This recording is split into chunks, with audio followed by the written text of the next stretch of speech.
देखिए, मैं तो बिगिनर था, मेरा फर्स्ट अटेम्प्ट था और अल्हम्दुलिल्लाह अल्लाह की मर्ज़ी से फर्स्ट अटेम्प्ट में ही क्वालिफाई हुआ। जर्नी जो केएस की है ये 2015 से तो जो लड़के नॉन आर्ट्स बैकग्राउंड से हैं उनको क्या कहाँ से शुरुआत करनी चाहिए? आपको एक ब्रॉड फ्रेमवर्क देता है। एनसीईआरटी आपको बताता है कि डिमांड क्या है, आपके आंसर्स अपने अंदर सब्र रखकर और शुक्र रखकर कि मेरी वजह से नहीं बल्कि ये नियामत ही है जो मुझे मिली है।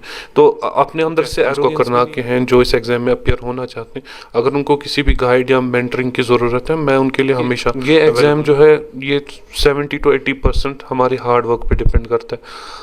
अगर आप इसमें फुल सिंसेरिटी फुल डेडिकेशन नहीं रखेंगे ये एग्ज़ाम क्वालिफाई नहीं होगा। न्यूज़ इनसाइडर देखने वाले सभी सामाइन और नाजरीन रात्रि हिलाल की तरफ से एक प्यार भरा सलाम कबूल फरमाएँ। नाजरीन, स्कूल्स और कॉलेजेस से में जो ज़ेर तलीम तलबा व तालिबात होते हैं उनका एक अवलीन एक जो ख्वाहिशात होती हैं, उनके ख्वाब जो होते हैं कि हम स्कूलों में या कॉलेजों में एक अच्छी तालीम और तरबियत हासिल कर लें और उसके बाद एक सरकारी नौकरी हासिल कर लें। और अगर यही सरकारी नौकरी सिविल सर्विसेज की सूरत में उनको मिल जाए, उनकी शक्ल में मिल जाए तो सोने पे सुहागा होता है। बिल्कुल ऐसी ख्वाहिशात होनी चाहिए, लेकिन ऐसी ख्वाहिशात को पाने के लिए एक प्रॉपर स्ट्रेटजी की ज़रूरत होती है। आपको याद होगा कि इस बार भी Jammu Kashmir public service commission की तरफ से 220 असामियों के लिए पोस्ट निकले थे और बहुत सारे लड़कों ने या स्टूडेंट्स या एस्पिरेंट्स ने उसमें अपने फॉर्म फिलअप किए हैं। बिल्कुल नाजरीन, इसी चीज़ पे बात करने के लिए कि कौन सी स्ट्रेटजी रहनी चाहिए, कौन सी बुक्स होनी चाहिए, क्या टाइम टेबल रहना चाहिए, क्या शेड्यूल रहना चाहिए, उस सब के लिए हमारे साथ मौजूद नहायत ही होनहार और काबिल ऑफिसर केएस ऑफिसर हैं मुइज़ कादरी साहब हमारे साथ जुड़ चुके हैं, जिनसे हम इन सब बातों पे आज डिस्कशन करेंगे। मुइज़ साहब, सबसे पहले मैं अपने और अपने नाजरीन की तरफ से आपका तहे दिल से शुक्रिया अदा करता हूं कि आपने अपना कीमती टाइम निकाल कर हमारे नाजरीन के लिए निकाला। और सबसे नाजरीन एक और बात मैं यहाँ पे ऐड करना चाहूँगा कि जब मैंने तहसीलदार साहब से कांटेक्ट किया कि हम इस बारे में एक वीडियो बनवाना चाहते हैं तो इनका ऐसा रिस्पांस रहा कि आप शायद मानोगे कि कितनी ईमानदारी है इनके अंदर। इनका ये रिस्पांस रहा कि ड्यूटी आवर्स के बाद 4 बजे के बाद या मिल सकते हैं, मैं अपनी ड्यूटी के साथ नाइंसाफ़ी नहीं कर सकता। उसके लिए फिर से मैं एक बार तहे दिल से आपका शुक्रिया अदा करना चाहूँगा। जानना चाहूँगा कि आपकी लाइफ की जर्नी के बारे में, आपने अपनी ज़िंदगी की शुरुआत कैसे की, पढ़ाई कहाँ से हुई, और ये जो केएस ऑफिसर बनने का एक आपका सपना था, क्या ये पहले से ही था या किसी ऐसी चीज़ या शख्सियत ने आपको इसकी तरफ राग़िब किया? हाँ, देखिए, ये जर्नी जो केएस की है ये 2015 से मैंने स्टार्ट की। तो उससे पहले कोई दिमाग में आइडिया नहीं था कि केएस के लिए पढ़ना है या आईएएस के लिए पढ़ना है। तो मैं एचसीएल में जॉब करता था 2014 में, इंजीनियरिंग मैंने की बीटेक। तो उसके बाद एचसीएल में मेरी प्लेसमेंट हो गई थी और 2015 तक मैं एचसीएल में ही जॉब कर रहा था नोएडा में। तो जॉब करने के दौरान ही एक वो डिससेटिस्फैक्शन सी फील होने लगी कि जो जॉब मैं कर रहा हूँ इससे ज़्यादा पोटेंशियल मेरे अंदर है। हर इंसान को पता होती कि वो अपनी लाइफ में कहाँ तक जा सकता है। तो वो जॉब मुझे अपने सेटिस्फैक्शन के हिसाब से नहीं लगा, हालांकि उसमें सैलरी वगैरह पर्क्स प्राइवेट सेक्टर में काफ़ी अच्छे होते हैं, उसमें लाइफ भी हम बाहर स्पेंड कर सकते हैं, फॉरेन टूर्स पे भी जा सकते हैं, बट हर इंसान की एस्पिरेशंस और गोल्स जो हैं वो अलग होते हैं। मेरा ये था कि मैं अपने अंदर जो पोटेंशियल है उसको फुल्ली यूटिलाइज़ करूँ। तो जब मैंने ऑल्टरनेटिव्स एक्सप्लोर किए तो सिविल सर्विसेज मुझे लगा जहाँ पे मैं अपनी कैपेसिटी को पूरा यूटिलाइज़ कर सकता हूँ।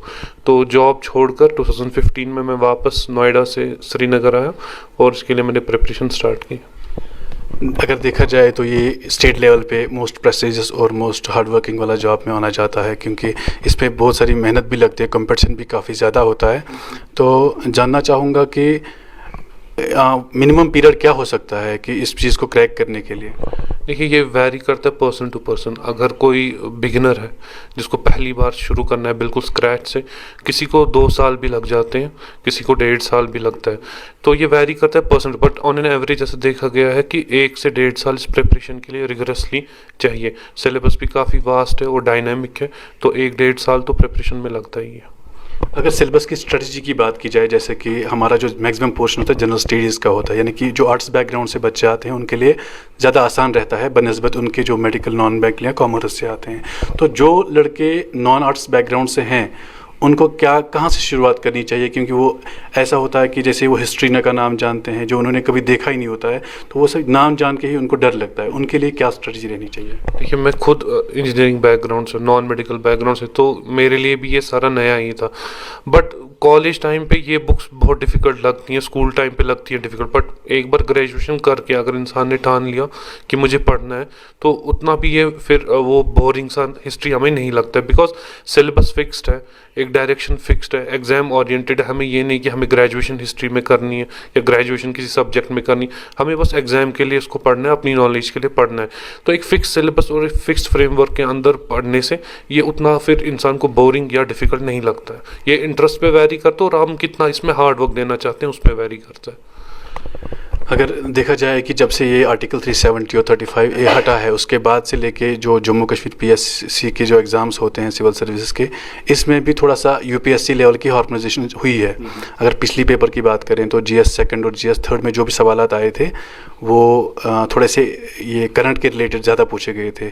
तो क्या हम ये मान के चलें कि इस बार जो है करंट एक मेजर पोर्शन बनने वाला है, या कुछ लोगों को लगता है कि करंट जो है, देखो अगर हम हिस्ट्री भी पढ़ें या कोई भी बुक तो वो ऑलरेडी हमारे पास सिलेबस होता है, लेकिन करंट एक ऐसी चीज़ है कितना भी पढ़ लो लेकिन तब भी कुछ ना कुछ हाथ से निकल जाता है। तो क्या ये जो करंट का ये जो इन्फ्लुएंस इस पे रहा, ये कोई असर करेगा बाद में? करंट अफेयर्स तो बहुत ज़्यादा इंपॉर्टेंट है आजकल। आप कोई भी एग्ज़ाम दें, एसएसबी का एग्ज़ाम दें या पीएससी का एग्ज़ाम दें, जब तक करंट अफेयर्स पे आपको होल्ड नहीं होगा एग्ज़ाम क्वालिफाई करना बहुत मुश्किल है। और जहाँ तक पीएससी के एग्ज़ाम्स की बात है, कॉम्पिटिटिव एग्ज़ाम की, सिविल सर्विसेज, तो इसमें तो हर सब्जेक्ट में, चाहे ऑप्शनल हो, जीएस हो, हर एक में करंट अफेयर्स का मेजर रोल रहता ही रहता है। तो लोगों को ये भी कभी लगता है एस्पिरेंट्स को कि करंट अफेयर्स में भी कहीं से भी कुछ भी आता है, मगर वैसा नहीं है। जैसा सिलेबस दिया होता है उसी को बेस बनाकर करंट अफेयर्स पूछे जाते हैं। तो बहुत ज़रूरी है कि सिलेबस से एक एस्पिरेंट बहुत ज़्यादा वेल वर्स्ड हो, उसको प्रॉपरली अपना सिलेबस पता हो और उसी के दायरे में वो अपने करंट अफेयर्स को भी अच्छी तरह से पढ़े और उसको फिर रिलेट करे अपने जीएस के साथ। फॉर एग्जांपल हिस्ट्री में अगर कोई टॉपिक है लेट्स से जिसके अभी 100 साल कंप्लीट होने, फॉर एग्जांपल वर्ल्ड वॉर के 100 साल कंप्लीट हो गए, तो करंट अफेयर्स में वर्ल्ड वॉर से रिलेटेड कुछ ना कुछ न्यूज़ में आता रहेगा। तो जब तक आपको इसका बेसिक नहीं पता होगी स्टैंडर्ड बुक से, हिस्ट्री से, आप करंट के साथ उसको रिलेट नहीं कर पाओ। तो ये कनेक्शंस ऐसे ही बन जाते हैं।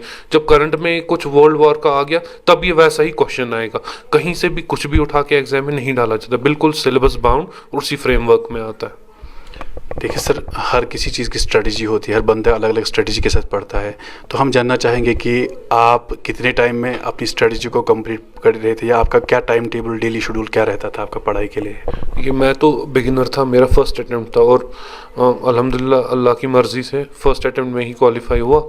तो क्योंकि मेरा गोल यही था कि मुझे फर्स्ट अटेम्प्ट में ही करना है, क्योंकि फर्स्ट अटेम्प्ट के बाद जब सेकंड थर्ड अटेम्प्ट पे आते हैं तो मे भी इंसान एग्जॉस्ट होता है, लाइफ में चेंजेस आ जाती हैं, प्रायोरिटीज़ चेंज होती हैं, तो शायद फिर उतना एफर्ट इसमें नहीं दे पाते।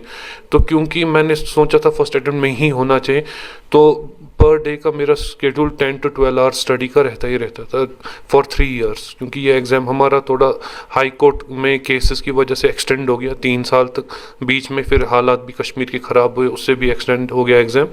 तो 3 साल पर डे 10 to 12 आवर्स तो देने ही पड़ते थे इस एग्ज़ाम में। अगर बुक लिस्ट की बात की जाए या जो हमारे पास डेटा होता है पढ़ने के लिए, क्योंकि मार्केट में बहुत ज़्यादा किस्म का डेटा होता है, कि उस चीज़ को चुनना एक मेरे ख्याल से बड़ा एक सवाल होता है कि इस चीज़ को कैसे हम चुनें कि कौन सा डेटा कम टाइम में पढ़ें, क्योंकि वक्त भी बहुत कम होता है। तो हमारे जो एस्पिरेंट्स होंगे जो अभी प्रिपेयर कर रहे हैं या करना चाहेंगे, उनके लिए आप कौन सी बुक्स वगैरह रिकमेंड करेंगे खुसूसन? देखिए, जैसे मैंने कहा, सिलेबस का पता होना बहुत ज़रूरी है। कुछ स्टूडेंट्स रिवर्स करते हैं, पहले बुक्स लाते हैं फिर सिलेबस देखते हैं, तो उससे मिसगाइड हो जाते हैं। क्योंकि अगर आप इंटरनेट पे मामूली सर्च करेंगे बुक्स फॉर यूपीएससी या बुक्स फॉर केएस, वहाँ पे हज़ारों किताबें निकल के आती हैं और एस्पिरेंट्स यूजुअली फिर कंफ्यूज हो जाते हैं। तो काफ़ी सारी बुक्स जमा करने की ज़रूरत नहीं है, घर पर कोई लाइब्रेरी नहीं बनानी है। दिमाग में ये रखना है कि हम एक एग्ज़ाम के लिए पढ़ रहे हैं या एग्ज़ाम क्वालिफाई करना है। अब जैसे फॉर एग्जाम्पल बुक लिस्ट तो काफ़ी लंबा है, अब बेसिक कुछ बुक्स हैं जैसे एनसीईआरटीज़, वो तो पढ़नी ही पढ़नी है किसी भी सूरत में, बिकॉज एनसीईआरटी आपको एक ब्रॉड फ्रेमवर्क देता है। एनसीईआरटी आपको बताता है कि डिमांड क्या है, आपके आंसर्स की डिमांड क्या होनी चाहिए। एनसीईआरटी से आपको पता चलती है कि जो आंसर्स आप लिख रहे हैं वो कैसे, एनसीईआरटी उसको सिंपल लैंग्वेज में पुट फॉरवर्ड करता है, बट सब कुछ लिखा होता है उसमें। तो बेसिक ग्राउंड वर्क जो है वो एनसीईआरटी से शुरू करके फिर स्टैंडर्ड बुक्स पे जाना है। तो कादरी साहब, जैसे कि आपने पिछले कई सालों से बखूबी बहुत सारे जगहों पे अपनी खिदमत अंजाम दी है, तो जानना चाहेंगे कि एक केएस ऑफिसर का पब्लिक डीलिंग में क्या रोल होता है? देखिए, एडमिनिस्ट्रेशन जो है, सिविल सर्विसेज जो है, इसका नाम ही है टू सर्व द पब्लिक। तो इसमें हम कोई एक पर्टिकुलर क्लास को सर्व नहीं करते हैं, डिफरेंट वैरायटी है क्लासेस की जिनके साथ हमें डील करना पड़ता है, फ्रॉम डॉक्टर्स, इंजीनियर्स टू बिल्कुल जो इलिटरेट अनएजुकेटेड लोग हैं उनके साथ भी। तो इंसान को अपने अंदर इसमें बहुत पेशेंस चाहिए लोगों के साथ डील करने के लिए। अगर कोई इम्पेशेंट हो या शॉर्ट टेम्पर्ड हो तो उसका लोगों को सर्व करना बहुत नामुमकिन ही हो जाएगा। तो अपने अंदर पेशेंस डेवलप करके और ये सोच करके कि जो सामने वाला आ रहा है ये ज़रूरी नहीं है उसको अल्लाह ने उतना नवाजा हो जितना हमें नवाजा है। फॉर एग्जांपल हम पढ़े लिखे या इस मकाम तक पहुँचे, दूसरे को उतना नहीं नवाजा है। तो ये सोच कर कि मुझे अगर किसी नेमत से नवाजा ये मैं उस तक पहुँचाऊँ, अपने अंदर सब्र रख कर और शुक्र रख कर कि मेरी वजह से नहीं बल्कि ये नियामत ही है जो मुझे मिली है। तो अपने अंदर से एरोगेंस भी नहीं आएगी और ये भी नहीं लगेगा कि ये लो क्लास का, सो कॉल्ड लो क्लास का है तो मैं इसको नहीं ट्रीट करूं या नहीं सुनूं इसका। तो ये चीज़ें फिर जहन में नहीं आती। हमेशा अपने आप को ग्राउंडेड रख कर, पेशेंस रख कर लोगों का सुनना है और जहाँ तक पॉसिबल हो उनको सर्व करना है। अब ये अपनी ये खिदमत जो हैं वो एज तहसीलदार कोकरनाग अंजाम दे रहे हैं, तो यहाँ के जो एस्पिरेंट्स होंगे उनके लिए आप कुछ करना चाहेंगे ड्यूटी आवर्स के बाद, इन पर्सन या कुछ भी आपकी तरफ से? हाँ, मैं तो मुझे लगता है मैं बहुत खुश हूँगा इस बात पे भी अगर एस्पिरेंट्स कुछ मेरे पास आएँ या मुझे पता लगे कुछ एस्पिरेंट्स को करना के हैं जो इस एग्ज़ाम में अपियर होना चाहते हैं, अगर उनको किसी भी गाइड या मेंटरिंग की ज़रूरत है मैं उनके लिए हमेशा अवेलेबल। इनफैक्ट मेरे पास कुछ 2-3 लोग आए भी थे जो मेरे साथ अभी फ़ोन के थ्रू कॉन्टैक्ट में बने हुए हैं, जो रेगुलरली अपनी क्वेरीज मुझसे पूछते रहते हैं। बट एज अ ग्रुप भी अगर कभी संडे क्लासेस या फिर वीक में जिस दिन छुट्टी हो या ड्यूटी आवर्स के बाद भी कुछ एस्पिरेंट्स को गाइड करने का मौका मिले तो I will be very happy to do this. Thank you for sharing your valuable knowledge and experience with us. Last में जानना चाहूँगा कि जो पूरे वादी के जितने भी JNK से जितने भी लड़के इस एग्ज़ाम के लिए अपियर हो रहे हैं या IAS के लिए अपियर हो रहे हैं, उनके लिए खुसूसन जनरल लाइन में कोई आपकी तरफ से स्पेशल मैसेज? मेरी यही कि ये एग्ज़ाम जो है ये 70 to 80% हमारे हार्ड वर्क पे डिपेंड करता है। अगर आप इसमें फुल सिंसेरिटी, फुल डेडिकेशन नहीं रखेंगे ये एग्ज़ाम क्वालिफाई नहीं होगा। और हर उस इंसान को ये एग्ज़ाम देना चाहिए जिसकी इसमें खुद में इंटरेस्ट हो। सोसाइटी के प्रेशर में आके, पेरेंट्स के प्रेशर में आके ये एग्ज़ाम क्वालिफाई नहीं होगा जब तक आपके अंदर खुद विलिंगनेस ना हो, खुद डिज़ायर ना हो, आप खुद ना चाहें कि मैं ये एग्ज़ाम क्वालिफाई करूं, तब तक ये एग्ज़ाम आपके लिए एक बर्डन ही बनता रहेगा। एक और सवाल मेरे दिमाग में आ गया कि कुछ, क्योंकि ये एक लॉन्ग लास्टिंग एग्ज़ाम भी हो सकता है, कभी कभार 1 अटैम्प्ट, 2 अटैम्प्ट या 7 अटैम्प्ट में भी, लास्ट अटैम्प्ट में भी हो जाता है। तो उस दौरान क्या है कि जो बच्चे होते हैं अक्सर उनको बाहर से प्रेशर किया जाता है कि आप एम्प्लॉयड हो, अनएम्प्लॉयड हो, आप किसी छोटी लेवल के लिए जॉब के लिए अप्लाई कर दो, आराम से हो जाओगे। ऐसे सवाल बहुत सारे आते हैं ना, तो उसको हम फ्रिक्शनल इकोनॉमी, फ्रिक्शनल अनएम्प्लॉयमेंट बोलते हैं, क्योंकि कल को वही लोग उनके बॉसेस भी आ सकते हैं। तो मैं जानना चाहूँगा कि जो लड़के इस दौरान में लॉन्ग पीरियड में डिमोटिवेट होते हैं या कभी कभार डिप्रेशन आ जाता है और फिर वो इस चीज़ को छोड़ना चाहते हैं, या कभी कभार ऐसा भी होता है कि सुसाइडल केसेस भी कई दफ़ा पे हमारे सामने आए हैं, तो उन लोगों के लिए क्या मैसेज रहेगी जो खुद को डिमोटिवेट करते हैं इस सेशन के दौरान? ये केस मैं खुद से भी रिलेट कर सकता हूँ, क्योंकि मैंने आपको कहा ये एग्ज़ाम 3 साल तक चला। तो 3 साल तक एक ही एग्ज़ाम के पीछे रहना ये बहुत मुश्किल होता है। और जब ये सोसाइटी का भी प्रेशर हो कि सेटल होना है, जॉब करना है, बाकी चीज़ें करनी है, बट इंसान अगर अपना लॉन्ग टर्म गोल सोच कर चले कि 3 साल के बाद या 4 साल के बाद मैं कहाँ पे होगा, तो वो 3-4 साल वहाँ पे कंपनसेट हो जाते हैं। और फॉर एग्जांपल खुदा न खास्ता किसी का लास्ट मोमेंट तक भी नहीं हुआ, लेट से, बट दिमाग में ये रखना है कि ये एक एग्ज़ाम था जो क्वालिफाई नहीं हुआ। इसका मतलब ये नहीं है पूरी ज़िंदगी ही फेलियर है। बाकी एग्जाम्स भी हैं, बाकी अल्टरनेटिव्स भी हैं जिनको एक्सप्लोर करना साइड बाय साइड काफ़ी ज़्यादा ज़रूरी है। बिकॉज यू नेवर नो, ये एग्ज़ाम एक बहुत बड़ा गैम्बल है। इसमें पता नहीं है लास्ट मोमेंट तक भी 3 लेवल्स ऑफ स्क्रूटनाइजेशन है इसमें, तो लास्ट लेवल तक भी पता नहीं है सिलेक्शन होगा नहीं होगा। तो इंसान को बिल्कुल अपने आप में रिजिड नहीं रहना चाहिए कि मैंने अगर ये एग्ज़ाम नहीं किया तो मैं फेलियर हूँ, मैं किसी लायक नहीं हूँ। नहीं, ऐसा नहीं है। हर एक का पोटेंशियल अलग है, हर एक की कैपेसिटी अलग है। हर इंसान एक ही फील्ड में एक्सेल नहीं कर सकता है। डिफरेंट लोग जो हैं वो डिफरेंट फील्ड्स में जाके एक्सेल कर सकते हैं। तो अल्टरनेटिव्स को ज़रूर दिमाग में रखें। कहते हैं ना कि dangerous roads often leads to beautiful places और डेस्टिनेशंस, जो हमारे मोइज़ कादरी साहब ने पूरा कर दिखाया कि पहली अटेम्प्ट में इंजीनियरिंग बैकग्राउंड से आके पहली अटेम्प्ट में KAS क्वालिफाई करना बहुत ही अपने आप में बहुत बड़ी बात होती है। और नाजरीन, मैं आपको बता दूं कि ये हमारे साथ जो ऑफिसर हैं बहुत ही डेडिकेटेड हैं, ऑनेस्ट हैं, डाउन टू अर्थ ऑफिसर हैं।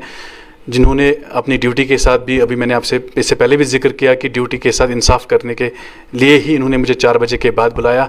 तो इनका यही कहना है, अब हमारी मैसेज क्या है अब कोकरनाग के एस्पिरेंट्स से, कि अगर वो डिटेल कोई भी स्ट्रेटजी के लिए डिटेल आप उनको गाइडलाइंस की ज़रूरत पड़ेगी तो वो इनके ऑफिस से कांटेक्ट कर सकते हैं। इनके नंबरात भी हम शेयर करेंगे। तो इस नशस्त में फ़िलहाल इतना ही। आगे हम किसी और नशस्त में ऐसी शख्सियात से कराएंगे रूबरू। दीजिए हमें इजाज़त। अल्लाह निगहबान।